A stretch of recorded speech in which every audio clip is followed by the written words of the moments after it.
A long time ago, there was a high-class rich man. As he became older, he realized that the suffering of old age was about the same for rich and poor alike. So he gave up his wealth and class position and went into the forest to live as a poor monk. He practiced meditation and developed his mind. He freed himself from unwholesome thoughts and became contented and happy. His peacefulness and friendliness gradually drew 500 followers to his side.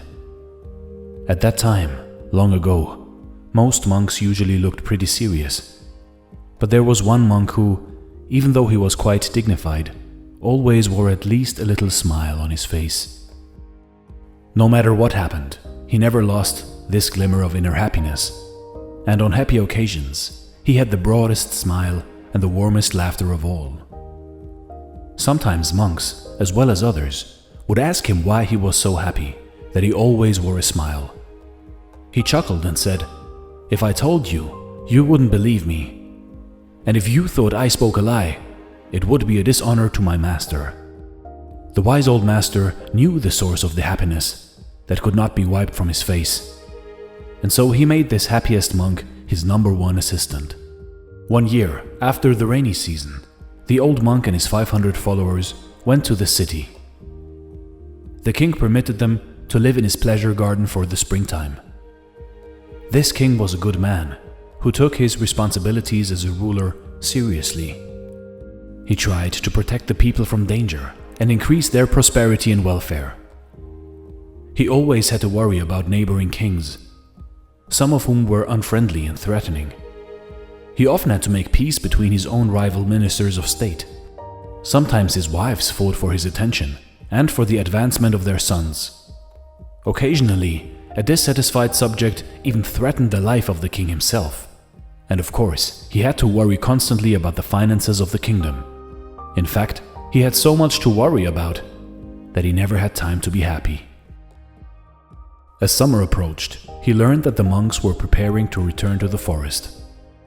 Considering the health and the welfare of the old leader, the king went to him and said, "Your Reverence, you are now very old and weak. What good does it do to go back to the forest? You can send your followers back, but you remain here." The chief monk thought about it and then called his #1 assistant to him and said, "You are now to be the leader of the other monks, while you all live in the forest. As I am too old and weak, I will remain here as offered by the king." So the 500 returned to the forest and the old one remained. The #1 assistant continued practicing meditation in the forest. He gained so much wisdom and peace that he became even happier than before. He missed his old master and wanted to share his happiness with him, and so he returned to the city for a visit. When he arrived, he sat on a rug at the feet of the old monk. They didn't speak very much, but every so often the #1 assistant would say, "What happiness! Oh, what happiness!" Then the king came to visit. He paid his respects to the chief monk. However, the one from the forest just kept saying, "What happiness! Oh, what happiness!" He did not even stop to greet the king and show proper respect. And this disturbed the king, and he thought, "With all my worries, as busy as I am looking after the kingdom, I take out time for a visit, and this monk does not respect me enough to even recognize me. How insulting." He said to the senior of the two monks, "Venerable sir, this monk must be stupid from overeating. That must be why he is so full of happiness. Does he lie around here so lazy all the time?" The head monk replied, "O king, have patience, and I will tell you the source of his happiness. Not many people know it. He was once a king, just as rich and mighty as you. Then he was ordained a monk and gave up his kingly life. Now he thinks his old happiness was nothing compared to his present joy. He used to be surrounded by armed men who guarded and protected him. Now, sitting alone in the forest with nothing to fear, he has no need for armed guards. He has given up the burden of worrying about wealth that has to be protected. Instead, free of the worry of health and the fear of power, his wisdom protects himself and others. He advances in meditation to such inner peace that he cannot keep from saying, "What happiness, oh what happiness." The king understood at once. Hearing the story of the happy monk made him feel at peace. He stayed for a while and received advice from both of them.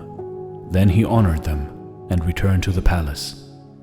Later, the happy monk, who once had been a king, paid his respects to his master and returned to the lovely forest.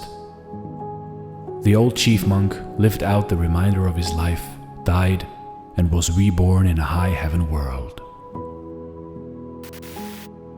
You see, in life, if we stay unattached to wealth and power, our happiness increases. If we search for happiness in the outer world, in everything that isn't within us already, we will never retain it. We will never find happiness, because happiness is the way. The way is within us, and no material possessions can ever guide us to happiness as much as our inner happy self and our inner being. Those who hide behind wealth and power will never find happiness. But if you are a master of your own fate, a master of happiness, you will find it even in the smallest of things in this world. This is Dare to Do Motivation Stories. Thanks for watching and stay blessed.